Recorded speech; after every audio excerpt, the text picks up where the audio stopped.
Hello, everyone, and welcome to Serrala's summer webinar series. Welcome to today's event. Good morning, good afternoon, or good evening from wherever you're joining us.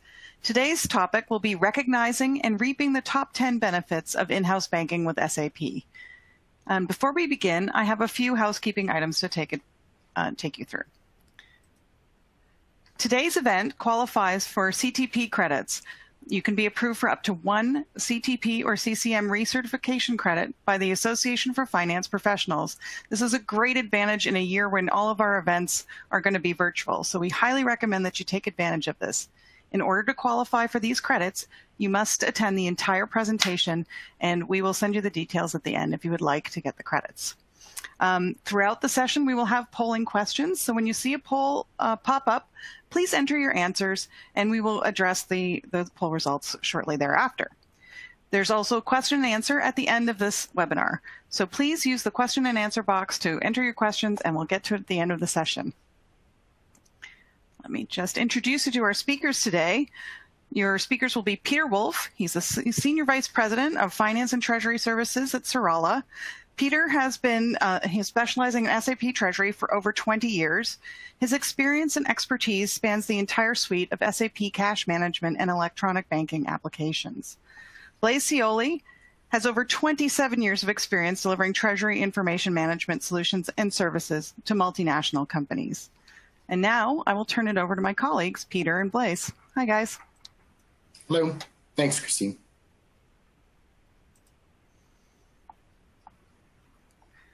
Okay. Peter, check your mute. Thank you very much. Want to welcome everyone, get the technology organized here. So thank you very much for the introduction. Thank you, everyone, for attending. I want to say, just put out up front, that this is a webinar that we delivered several months ago. So if people had signed up for this webinar thinking it was new content, really this is the same content. Obviously, the speaking part of it, we may go into some different details, but the slide content is the same. So we don't want anyone to waste their time if they have seen this previously. But we do have a lot of good content here, and we went through the list, and it didn't look like there were many people that had previously attended. So there had been a very large demand for this particular webinar, so we wanted to represent it. So thank you again for attending. As far as the agenda, first we're going to very briefly go into about Serrala, talk about ourselves. We think that's important for establishing our background and experience and why our perspective and comments about solutions and opportunities to leverage the SAP system can be viewed as valuable. We'll talk about in-house banking versus in-house cash. What are they? How are they different? How are they same? What are the concepts pertaining to in-house banking and in-house cash? Then we'll talk about the problem statement. What's the issue? What are we, as a business community, trying to address? What are the topics that are confronting organizations today that these solutions can be utilized to address? We'll talk specifically about underlying processes related to SAP. You can see them listed here. We'll go into the details of the different processes, key processes to in-house banking, in-house cash, and then we'll wrap up with identifying and summarizing the benefits that we'll be discussing over the course of the presentation. We'll talk about the path forward, other opportunities for learning and for gaining more information and insight into how the SAP environment can be utilized to address issues that they have. And we'll get into questions and answers. So we will try to be concise with the information we provide here, leave enough time at the end to answer questions.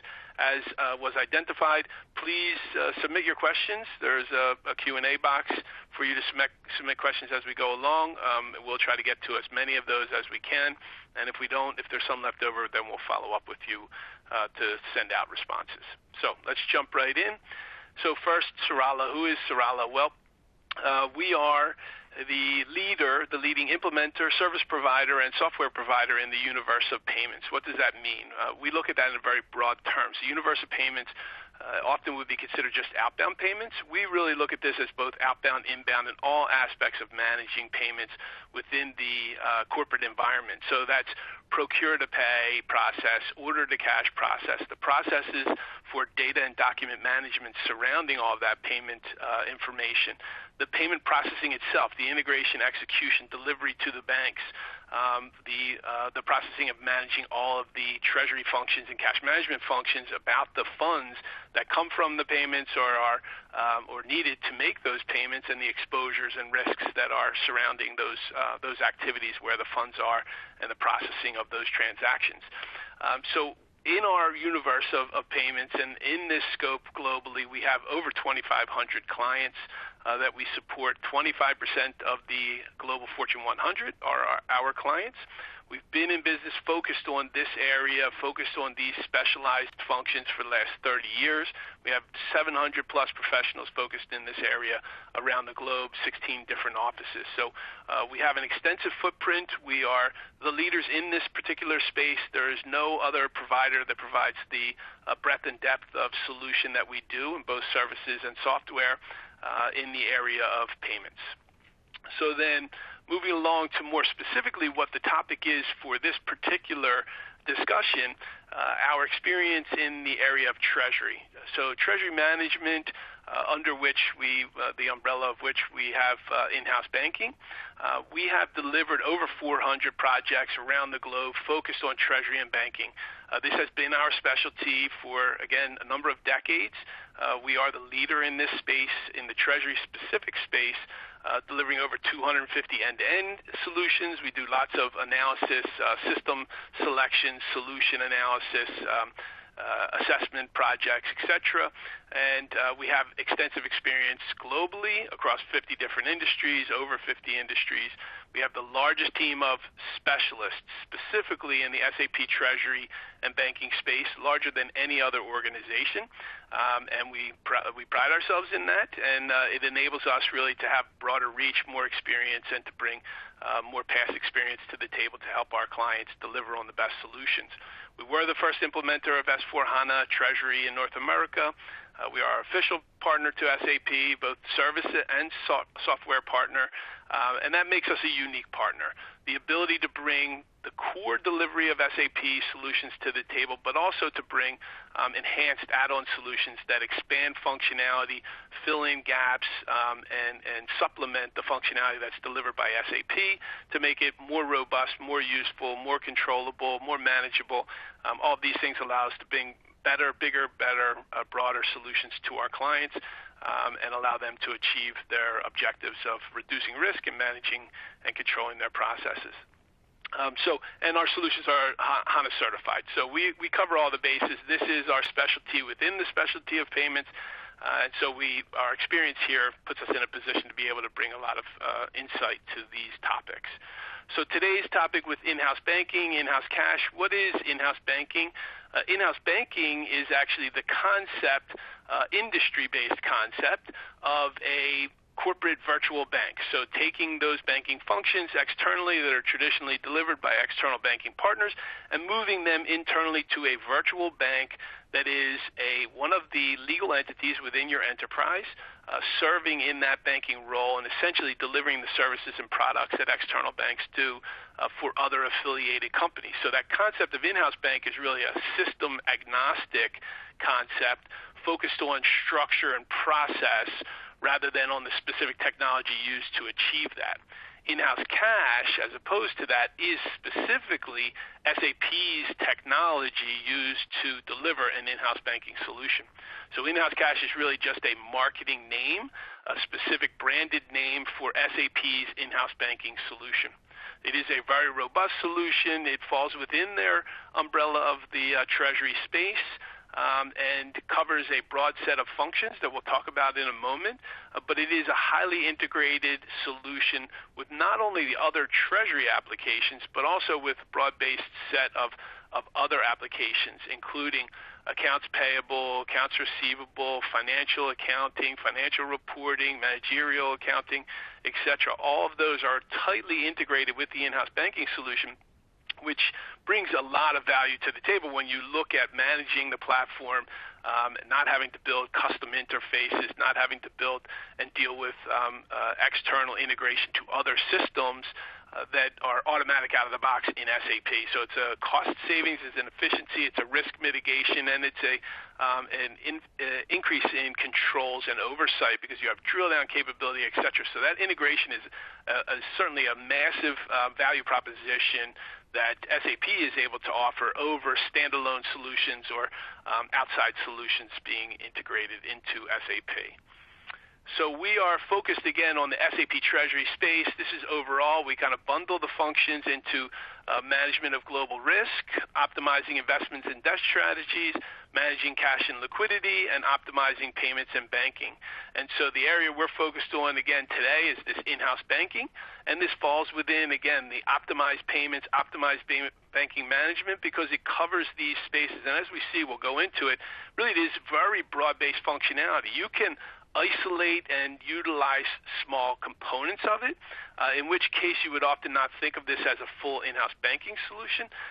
But when you start to bring the different components together, the different functions and integration, and pull them together as a more cohesive solution, then you think of it more as an in-house banking solution.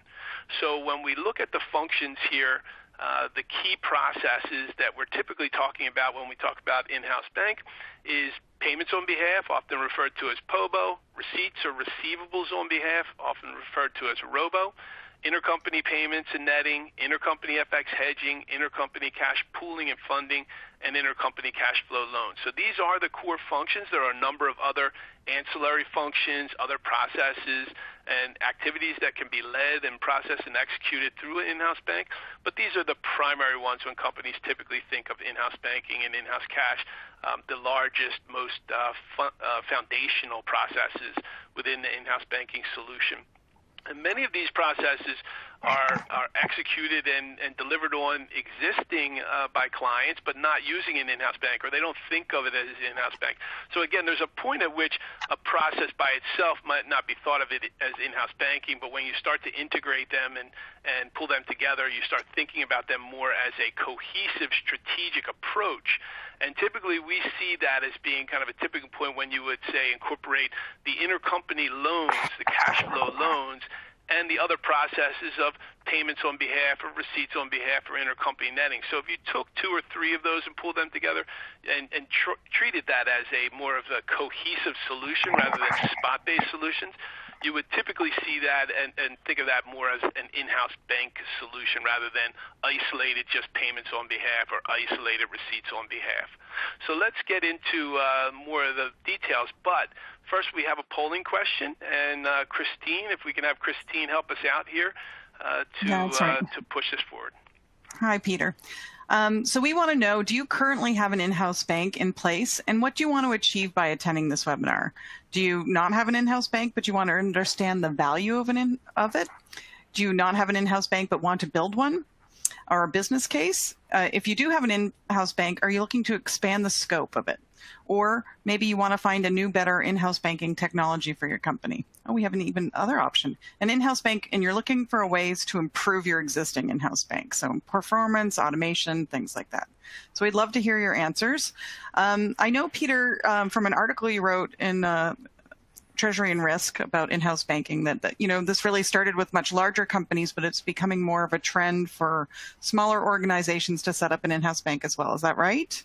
Yeah, we're finding that, again, historically, really 20 years ago when this first really started, SAP came out with their in-house cash solution.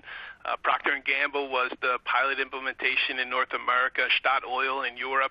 This was only mega organizations that were really doing this type or starting to do this type of processing, internal settlements, book settlements, and processing, POBO, ROBO processes. And many of the smaller companies, one, the technology was too expensive. Two, they were also challenged by their tax departments to get approval, challenged by their tax departments for approval on these types of solutions. And so over the years, we've started to see a migration where the business is starting to push back on the tax department because they're seeing more and more companies taking advantage of this and know it's possible. And the technology has become more prevalent, more cost-effective, more broadly used. And so now we see this being much more smaller and smaller organizations can take advantage of it cost-effectively. So, yes, it's definitely broadening in its appeal to organizations. And I suppose using a global solution like SAP would help with the tax, like with global tax. Using a large solution like SAP would be very helpful because they'd be more aware of the kinds of issues.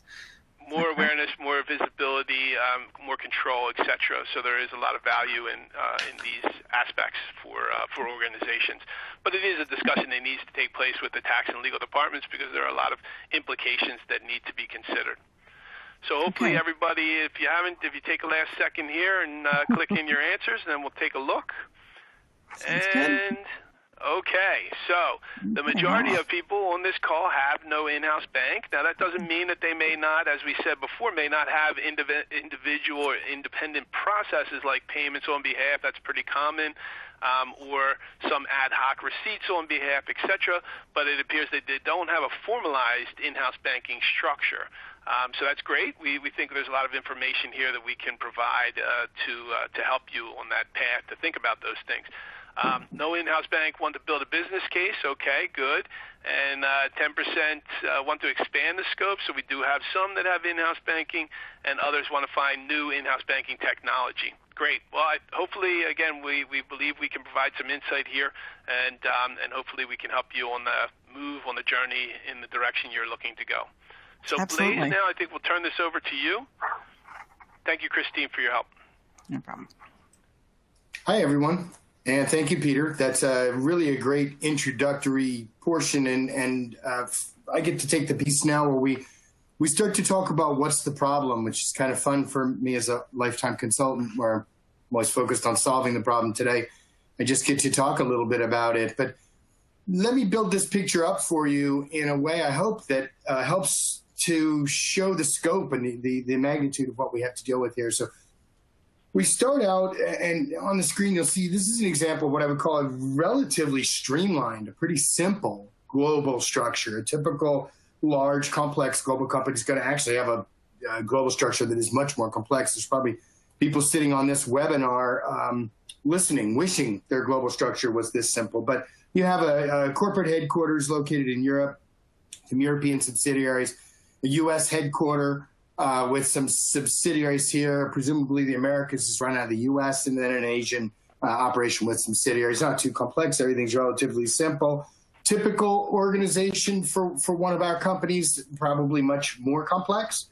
Numerous entities, depending on your industry, depending on what's going on in your world, perhaps mergers, acquisitions, so frequent changes. The complex interdependencies that exist between these legal entities, which differ depending on the reasons each entity exists. They're spread widely across the globe and, of course, across time zones. So there's not only a physical separation, but also a separation in time, and probably more importantly, a variety of cultures, a variety of business practices, both internally in these subsidiaries you see, and also externally in the business partners that we'll paint on that screen before long. So you have all these different cultures at play. You have a variety of currencies. You have a variety, as we've already mentioned, of tax reporting and other regulations. So this complexity then exists whether your processes are optimized or not. And when they're not, for example, think about decentralized operations, think about limited visibility, and think about cases where the coordination perhaps from affiliate to affiliate is less than optimal. And you can understand that this can become incredibly complex very quickly. But that's really just the start. I'm going to advance and talk about the bank relationships for a second. So you look at and see, if you maybe take a glance first at just the red on the slide, you can see that it looks like headquarters has done some work in terms of establishing a best practices, perhaps a global banking structure where these red banks, I see a big red bank on the left side for the Americas. I see a big red bank on the right side is the core relationship bank for Asia, and in the center, perhaps a core bank for Europe. And that would be generally thought to be leading practice. But you see then a whole bunch of banks get painted in there in black, and we know we all face this. So there are good reasons for that. There were bad reasons for that. You know, the guy across the street's my good friend. I want to work with him. Versus we need a particular service or a localized service or offering that this bank brings to the table that's key to us. So there's good reasons and bad reasons, but the fact is that this sort of additional structure is pretty typical. And I find it especially ironic that even corporate headquarters here has established an individual bank relationship there in Europe for some reason. It looks like maybe in Spain. So bank relationships are going to further complicate our structure. And now let's layer into that. We start to add some business transactions in here. So we take accounts payable and accounts receivable operations, processing operations, and we throw them on the chart, and we see that a variety of relationships with customers and vendors exist, some of which, for example, if you focus on Africa, you could see that our perhaps Russian subsidiary and our subsidiary in EMEA are both working with the same group. I wonder if they even know that they're working with the same group of customers and vendors. Depending on how all these relationships are set up, we may find ourselves encountering a high degree of reliance on bank-specific products. So banks becoming very sticky in their service to us, which is sometimes good, sometimes a bad thing, and often associated with high fees. A lot of transactional fees and expenses on the banking side typically will result in operational inefficiencies because everything is fragmented. So it becomes very difficult to focus the knowledge that we need to focus, the resources that we need to focus, so that we can really look at things globally and act on them globally. And then often in so many fragmented processes, it becomes very hard to focus R&D and gain that degree of automation that we'd like to see. And so you end up with less than optimal degrees of automation. Receipts can often, and I guess that's the last thing just to point out, receipts can be difficult to apply in any scenario, but particularly with these multi-bank scenarios with multiple customers and vendors, when you get paid in the wrong account, it can be nigh impossible to identify those receipts. Let's click on now. We'll kind of take a fresh look at this and say from an intercompany transactional perspective, of course, because we have this multi-legal entity scenario. Now, when we want to transact business, either actually business or moving money or dividends or royalties or any other sort of flow, it's going to flow by a typically prescribed path that needs to be carefully considered and executed exactly as prescribed. My experience in Treasury is with in insurance industry. So I have a great amount of experience with this. You know, that we call them the box charts. You didn't do anything without pulling out the box charts and making sure you knew exactly how money had to flow first on the books. And then also from an actual cash movement perspective, there were places where cash had to go and other places where cash couldn't go. Very complex. I'll flip again and we'll start to build this scenario up. Now, we say all those intercompany relationships exist, but those are going to require the need for multifaceted settlements, and often those settlements are done inefficiently and ineffectively using physical cash settlement, using multiple settlements instead of a single multilateral settlement, currency-based settlements, et cetera, et cetera, et cetera. And now when you put this all together, and again, I remind you that this is because in some of our discussion about this webinar, some folks said, well, don't you think we're really exaggerating on this slide? And I actually think the case is quite the opposite. You're not exaggerating on this slide. This is a relatively simple structure. You can imagine the difficulty of operating within, moving reliably the money where it's supposed to go, reconciling on the back end and getting the accounting straight in a scenario like this. Luckily, there are solutions, and we're going to talk about those. But before we do, I think we want to jump into our second polling question. That's right. So Hi. if I could ask you, hi, Christine. How are you? Okay, so we want to know which of the following key processes are of greatest interest to your organization. So payments on behalf of, POBO, receipts on behalf of, ROBO, intercompany payments or netting, foreign exchange, cash pooling or funding, or intercompany cash flow loans. So let us know how you're going. So that was pretty fascinating, Blaise, showing how a very simple structure can become so complex so quickly. It was really, and you would say this is a typical scenario for most companies? It is, and especially if you think about the last years. You know, we've been talking about merger and acquisition type activity, and the amount of flex in some of these corporate structures is really quite remarkable. Some of these companies and some of our customers experience this because of the nature of their business, and it just becomes due course for them. Others experience it because it changes in the industry, and it can be very crippling for those that are not used to this sort of activity to have to go through it. You know what, Blaise? I think we need to advance the slide. Sorry. So someone was saying that they were unable to click their slide. Yeah, there you go. Sorry about that. Thank you very much for the attendee who alerted us to that. We're new. We've had a few weeks thing off. that comes out as I look at this slide, Christine, I think that's interesting to point out is, and Peter alluded to this. So first of all, there's a degree of sort of in-house bankedness from sort of a fundamental process all the way through a very sophisticated process. There's also a variety of tendrils that an in-house bank can take on. And so how do you go about implementing one? Probably depends a lot on the value you can derive from one. And so you could take these areas one or two at a time and pick away at them. You can arrange a project and cater it to the appropriate scope, depending on where the value is. Right. Your return on investment, making sure you hit the low-hanging fruit first, like that. Yep. So we'll give you a couple more seconds, and maybe we'll just click the next one to see if everyone's had a chance to answer. Okay. So 22% POBO, Robo only 11%, falling a little behind. Intercompany payments and netting 22. Oh, intercompany foreign exchange 55.6, as with cash pooling and funding. And then intercompany cash flow loans is down the 22 area. So that's interesting. I guess foreign exchange is a big issue right now. It is, and I suppose, in the face of some of the volatility that we've seen over the past, 5-6 months now, it doesn't surprise me that it be on the list. It's heartening when we look at processes like POBO and ROBO. Those are sort of transactional processes, and Treasury becomes very involved in them, but almost as an information dealer, really.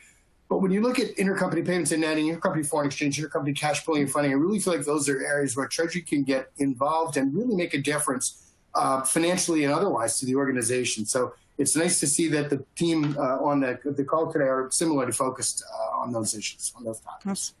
That's fascinating. All right, so I think maybe now we shift gears. I see Peter's lovely face on the thing. I'm going to advance and then turn back over to Peter to talk a little bit about how SAP and some good consulting practices can help us straighten this out. Right. So one of the things was in the previous slides, I noticed that we kind of sped over one of the slides, but it was actually the one that Blaise was talking to about the overall complexity when you embedded the internal and the external settlements all together, and talking about is that an exaggeration?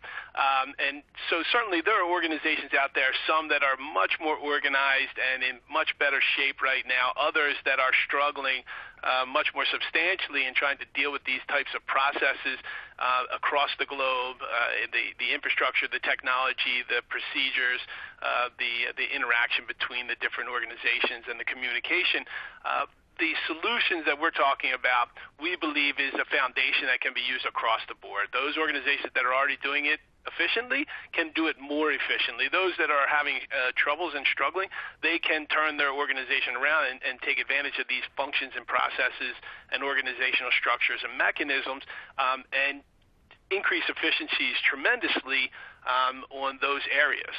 And so overall, we see this as a foundational solution that can enable you to increase your control, increase your visibility, decrease your costs. We talked specifically initially and in some of the marketing about decreasing costs with banking, increasing your control and visibility over your cash and liquidity. And these structures allow you to build the foundation that enable you to achieve those kinds of things. So let's talk about what does that mean. We talked about an in-house bank concept. So we're talking about building a solution that is essentially an external banking structure brought in-house. You think about something like Citibank, where they have a branch in New York, a branch in the UK, or a branch in Netherlands somewhere, and a branch in Singapore. Well, similarly, we can build structures within the SAP in-house cash structure. We call these bank areas, but they are the same thing as a bank branch, as a localized branch that would serve a certain set of customers and be geared towards the service of those customers. It's very common for us. Our experience is to have a U.S. bank area or bank branch and a European bank branch. That's kind of the basic foundation. For tax and legal reasons, segregating those two makes a lot of sense. There are certainly models where we could deliver on one in-house bank, one branch globally, but from the efficiency perspective, having two bank branches, at least one for the U.S. and one for the rest of the world, makes a lot of sense. And we don't really have time to go into deep detail there, but we're more than happy to talk about those things. But in the future or directly with you, but there are tax and legal advantages to separating them that allow you to minimize cash flows, minimize the actual physical payments between entities, which is always attractive. So ultimately, we build this kind of structure to increase these efficiencies to service the internal affiliate entities within your organization. Now, some companies establish new legal entities to serve in these roles, but my experience in 20-plus years doing this, most do not actually establish new entities. They utilize entities, legal entities that are already serving in the role as the financial headquarters or as the treasury centers and the financing entities within your organization. It tends to be that we can leverage those in an efficient way and just expand the processes, centralize the processes to those organizations, and build these infrastructures around them to take advantage of that. So when we look at what earlier when Blaise was talking about this intercompany settlement process, we're not really talking about removing that process, although using the in-house bank for POBO and ROBO processes can substantially reduce the number of intercompany invoices, especially if you're using SAP's basic model for the payment program for accounts payable, accounts receivable, cross-company processing. That leads to a large number of intercompany invoices. So by moving to the in-house banking model, you would cut down on those invoices, but otherwise you're still going to go through the processes of selling and buying internally products and services between branches, transferring goods between departments, between different legal organizations. And so it is going to be an invoicing model that will still remain. What we're talking about really is how do we efficiently deal with that, more efficiently deal with that. We already know we're going to have thousands, in many cases hundreds of thousands of transactions and invoices per month that need to be settled. The tricky part, or the most, I guess, important part, is how do we get rid of this aspect, which was the slide identifying when you have those internal relationships ultimately having to settle externally physically. Now, many entities physically settle individually, bilaterally between entities, and they don't even net. So the AP is fully paid by each of the entities to one another, which is extremely inefficient, leading to large numbers of transactions, increased cost, loss of float, inefficiencies from the effective use of your liquidity, being able to utilize those funds effectively in your organization. Then the whole issue of clearing on the receiving side and the paying side, the invoices. So when we look at this kind of model, centralizing, streamlining, and increasing the efficiency of the physical flows, the physical payments, is really where you get the big bang for the buck. So when you move to a model that is more of an in-house banking model, those entities that we were showing before that were the centralized legal entities that were, say, the regional headquarters or the regional financing entity, they become in-house bank branches, and they become the center of the universe for processing. Specifically with the intercompany, they can process the settlements automatically straight through end to end. That means clearing the invoices on the payment side through the in-house bank, hitting the virtual bank accounts, which are held by each of the affiliates, and automatically sending the information for clearing the invoices on the receivable side through to the receiving affiliate that then automatically clears the invoices. So you get end-to-end processing with automation and increased efficiency, and what you end up with is a single balance per legal entity for all of the payments and receipts that they received across the organization. Those payments, those balances, in some cases, they will still need to be settled. There are countries and there are currencies where the restrictions require that those entities settle. There are even some countries that will not let you aggregate or, net your accounts payable against your accounts receivable. We have solutions for that where they would open up a virtual account for the payable side and one for the receivable side so that they don't net them, but you still get the efficiency of processing straight through. And then if they are required to cash settle because of statutory requirements, we can send one single payment in or out to settle that balance per currency, or even centralized to a single currency. But this increases efficiency tremendously because what we find is that in most areas, certainly in North America and majority of Europe, you're able to facilitate these intercompany settlements with book transfer, no physical settlement whatsoever, and carry an intercompany loan, essentially what we call a cash flow loan between the entities. That minimizes and cuts down on the payments. When we do have to make the settlements, then those settlements can be streamlined, where you're making a single payment in or out to the affiliate that participates instead of per relationship. So this is a huge savings from cost effectiveness of settling that cash. It's increasing the efficiency, the visibility, the control, the centralization, which means optimizing your liquidity, being able to use those funds effectively around the organization for paying down debt, or for paying dividends, or to make investments to get better return on the investments. So all of those things are achieved by centralizing and streamlining this process to in-house bank. This is an area where we see companies recognize some of the greatest physical dollar value benefits, hard dollar value benefits. In this area is one of the areas where it is easiest, or I guess we find most likely that companies can find cost savings, specific hard dollar cost savings, to justify projects. So this is an area we definitely see that companies benefit from tremendously. When we look at the payments and receipts side, then we're talking about payment processing externally, receiving externally into accounts. Again, we have these widely dispersed accounts. Having those accounts is inefficient. The cost of them, the overhead, the management, the risk of having those accounts is inefficient. Centralizing those processes allows for consolidation of funds, to control those funds better, to better control the payments with all the risks that are out there right now with payment fraud, having more visibility, centralization, etc. By consolidating, again, to an in-house banking structure where the in-house banks own the external bank accounts for processing. This is not to say that every affiliate is going to be able to streamline all of their bank accounts. That is absolutely not the case. That's a holy grail that you would try to achieve, but the reality is it's not achievable for the most part for most organizations. You're going to have some local accounts that are required for nexus, for statutory requirements, for local government payments, etc., or payroll payments. But there is typically a substantial opportunity to rationalize your bank accounts, to centralize those bank accounts in core relationships where you have more control over the relationship. You can better negotiate your fees, better negotiate lines of credit, etc., and better control the processes overall.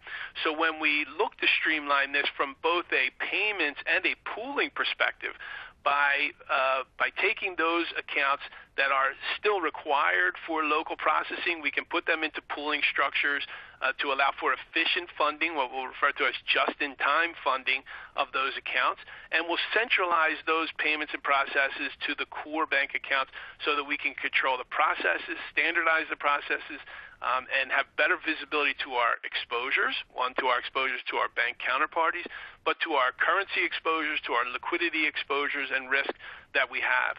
There are also new tools available from the banks with VAM, virtual account management. Almost all the banks are offering this now. And this combined, it's not really, doesn't have to be or isn't really a replacement for full in-house banking, but it does facilitate a lot of the processes. And when you embed or incorporate a VAM solution with a more broadly utilized in-house banking solution, there are huge efficiencies to take advantage of, especially when you look at the receipt side, because the VAM structures allow you to more effectively identify who the payments coming in are supposed to be allocated to. And that's one of the biggest challenges as far as being able to process centralized receipts on behalf, is identifying who the receipts are for, how they should be allocated.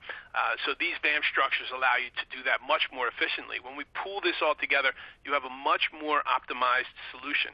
And I think a good example of this, or a example of a client that we've implemented for, where I believe they've recognized tremendous gains. Not I believe, I know they have, and that's Microsoft. Microsoft, leveraging Citibank as their partner, has established a structure that is extremely efficient. Now, anything I talk about with them is public information. We've presented with them on several occasions. We've been implementing and been a partner to Microsoft with implementing their original in-house bank and cash management solution way back in the early 2000s. We've worked with them to expand their solution multiple times, to expand from a European in-house bank to a European and U.S. in-house bank, and to expand their processes from just intercompany settlements and pooling to POBO processes and robo processes as well. They, over the last few years, have continued to leverage this foundation to increase efficiencies. They just won the Alexander Hamilton Award, and I think we have links on our website to that at the Treasury and Risk Alexander Hamilton Award, which they've won many times because they are on the cutting edge of leveraging the in-house banking structure to establish a broader set of ZBA just-in-time funding models, especially in high-risk countries where they have concerns about the liquidity, about the risk of the exposure of the funds sitting there idly. They have a model where they would pay commissions to their affiliates, and then they'd immediately try and work to get the commissions back centralized so that they could manage the funds more effectively. And this in-house banking structure helped them to do that, along with more effectively managing the funding of those entities, keeping the funds centralized to minimize the risk and optimize their efficiency of the liquidity across the organization. They are a great poster child for how to do it, how to start out building a foundation and continue to expand that structure by continually leveraging the functionality and capability that is available both by your banking partners in cooperation with your SAP system and with your structures and processes. And so one of the things that I didn't mention earlier with the intercompany settlements that I think is really a great example as well, again, back to Microsoft. Originally, when we implemented with them, they had, I think, 1,000 bank accounts. They had 250 affiliates. They had 25 countries, 25 currencies, and they were in pretty much most countries around the world. And they were, on a monthly basis, doing their settlements alone, just their settlements piece.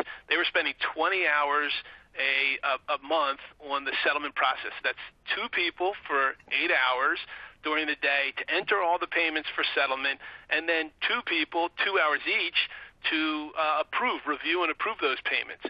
That's not even talking about the people, the hundreds of hours that were necessary to deal with the clearing of the invoices on both the payables and receivables side. This was just the payment execution for those monthly settlements.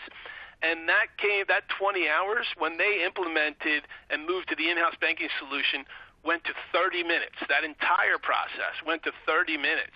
And when they originally had the original process, they had payment settlement errors and issues. When they moved to the consolidated in-house banking structure, because of the additional controls, not only was it reduced in time, it was increased in efficiency and controls, and they had really effectively no errors in processing. So that's a huge savings of time and energy just for the Treasury Department, and again, hundreds of hours behind that for the automated clearing of invoices that occurs by this processing.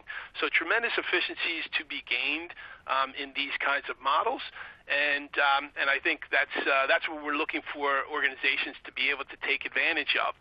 When you look at the technology within SAP and its integration across the different functional areas with accounts payable, accounts receivable, and accounting, being able to incorporate all of these processes directly together without having to build custom interfaces automates end-to-end processing, which increases control, increases visibility, reduces risks, increases efficiency, standardizes the processes. When Blaise was talking about geographically spread out organizations, which most global organizations are dealing with multicultural environment with disparate different processes, different platforms. By pooling together with these in-house banking structures, you can put in place structures and processes that are more consistent. That means you're better able to support them over time. You're better able to use people from different regions, across regional, for backup support, to standardize, and that standardization means better control. When you're looking at the risks that we're dealing with on a regular basis, now really not even, it used to be that we'd see a big impact every few years or 10 years, we'd have a major impact, like year 2000, the dot-com bubble, and 2010, the financial crisis, and now COVID. But in between there were scores of other issues on a year-to-year basis. You had the Brexit, you had the Greek debt crisis, the European debt crisis, the Argentinian debt crisis, the Turkey crisis. So all of those things are creating tremendous risk to the market, and that means centralizing and increasing your controls, your visibility, mitigating your risk, controlling your cash, your liquidity, your oversight, your visibility, all of those things are critical. And an in-house bank structure, leveraging in-house cash as your mechanism, enables you to be able to do that. So we think that this foundation really, again, can address, for most organizations, establish a structure that allows them to immediately address those types of issues that we talked about in the problem statement, and to build a foundation that really allows you to expand into the future and continue to effectively grow your organization and manage your organization. So I think we have our next polling question. We do. All right. So we want to know what best characterizes your intercompany netting and settlement process. So do you have minimal intercompany netting? And this gets tongue-tied for me. Physical multilateral gross cash settlement? Or maybe you have some intercompany netting. You're laughing at me, Peter. Physical multilateral net cash settlement? Extensive intercompany netting with physical multilateral net cash settlement? Extensive intercompany but single bilateral net cash settlement, or extensive intercompany netting, primarily book settlement? So that is a mouthful. It is a lot. And there are they are very nuanced in these cases, Sure. But I think the key pieces to kind of look at here is, are you physically settling multilateral? Are you gross settling your AP between entities and AR between entities? Are you physically paying those entities? Because that's where the big challenge and risk is, or the cost, really, for sure. And then if you're doing the intercompany netting, are you still physically settling? At least you're doing netting, you're minimizing, you're not having both entities pay each other full. You're at least getting that benefit. Could you, or are you using an external banking partner? Many use Bank Mendiscans or Euro netting at Citibank. Those are outsourced netting solutions that banks provide. They allow for a consolidation of the netting and a reduction in the settlements, but they don't allow for the process of the cash flow loan, right? So the book settlement, which is a huge benefit, is not possible with that in-house banking solution using an outsourced banking partner. And the other thing is that with that model of using an outsourced banking partner, you are really beholden to that banking partner. Blaise talked about a stickiness. Yes, the banks want to be sticky. They want their process to be sticky because they don't want you to be able to leave. And what you as an organization want is the ability to manage your relationships as flexibly and fluidly as possible. That means you want to be able to redirect your business to different banks based on your needs and the bank's responsiveness to your needs. So by having your netting solution with a given bank, you're stuck with settling with that bank, and moving that process to another bank is challenging, costly, and time-consuming. If you do the in-house netting internally, then the settlement, the movement of funds, you could direct to whatever bank you want, much more fluidly, much more based on your needs and your ability to direct business to those banks that are responsive to you, that give you credit lines, that give you better rates on payments, that give you better rates on funds that sit in their accounts. So this is about managing and being responsive to your overall banking relationship. How best can you deal with your bank and get them to be responsive to you? Being able to have the most control, being bank as not agnostic as much as possible, is what puts you in a position to negotiate more stringently or strongly with your banking partners. And having an in-house banking structure definitely gives you more bank independence. Okay. So that's let's fascinating. look at those answers. Let's see what we got. Absolutely. Okay, so we have some intercompany netting. That's good. That means companies are being efficient, at least in not making bilateral both direction payments. So there is some reduction. Instead of 2 payments for every relationship, it's down to 1. And then the minimal intercompany netting. So we have some with minimal, some with more intercompany netting, extensive intercompany netting. So it's good that we're seeing netting overall as being being already in place, and we do see organizations tend to have some kind of netting. The question typically is how expansive, and then we see here extensive intercompany single bilateral. That's great, moving in the right direction, and extensive intercompany netting, primarily book settlement. That's great. Those are the areas where you're going to get the maximum benefit. Back to a comment I made earlier. With the in-house banking structure, in in-house cash specifically, there is the capability to really expand the footprint. A lot of times our experience, we go into companies that are already doing some kind of netting, and they think that entities in Turkey or in South Korea, in India, that they are problematic and they can't be involved in netting process. And what we show them is structures where we have delivered for other companies where they're able to participate in the automation of the settlement of the invoices, but we manage their settlement of their funds and the way that we process those in a unique manner that allows us to satisfy the statutory requirements, not to net, but we get the automation of the invoice clearing, we get the maximization of consolidation for the settlements that have to take place. So there's tremendous opportunity to expand the footprint, increase the efficiency, which means increasing centralization, visibility, and control. So it's great to see that companies are taking advantage of some of these models. We think with an in-house banking structure, there's opportunity to greatly expand that and use more of that.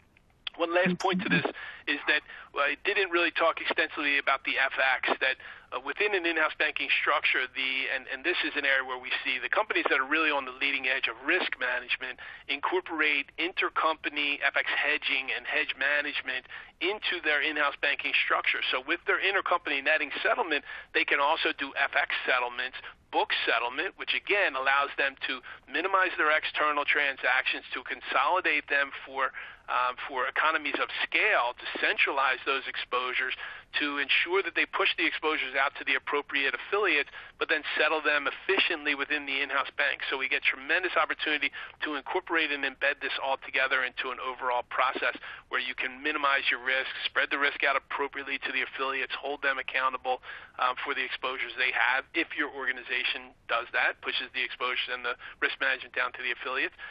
But there's an efficient way to incorporate that into the intercompany settlement process that we find to be very effective. Right. So and having that company-wide really good information.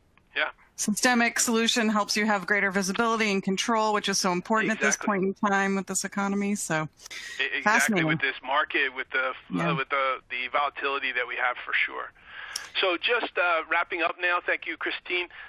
The operation and financial benefits, we've said multiple times now, we're just kind of summarizing these, that there are operational benefits of increased efficiency, centralization, standardization, increasing your effectiveness in how you do this, minimizing your risk, minimizing your errors in processing, allowing you greater independence from your bank to be bank agnostic or more bank agnostic, which gives you greater control over your banking relationship, and overall reducing your risk, increasing your visibility to your exposures, your bank exposure, counterparty exposure, your currency exposure, liquidity exposures. All of those things can be achieved through an in-house banking structure.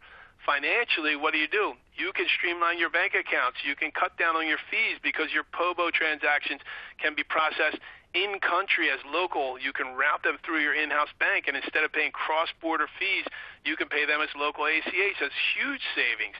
You can centralize your currencies into these accounts and transactions so that you can manage your foreign currency much more efficiently, instead of having different affiliates either having to buy foreign currency to settle in those transactions or maintain accounts that they only inefficiently use infrequently. You can centralize those processes and have fewer foreign currency accounts. That means less risk, less exposure, more efficiency, lower cost. Right? So the streamlining of bank account structures overall, to centralize those with the in-house banking entities, process those foreign currency transactions through the in-house bank, settle through the in-house bank, minimize the local accounts to the greatest extent possible. That's going to minimize your overhead administrative fees, your internal management costs, your external management costs, your trading costs for currencies, etc. And ultimately, that's going to put you in a better position for working capital, and that means better investments, better opportunity to invest, more efficient use of your funds, a better opportunity to pay down your debt. So overall, better liquidity management, better working capital management, which benefits your organization across the board. So efficiently using funds and moving those funds between entities around the globe in a manner that is cost effective and optimally efficient for organizational structure. So that's a foundation. That's a summary, right? This is a lot to build, to pack into a short period of time. I see we're at 2:54.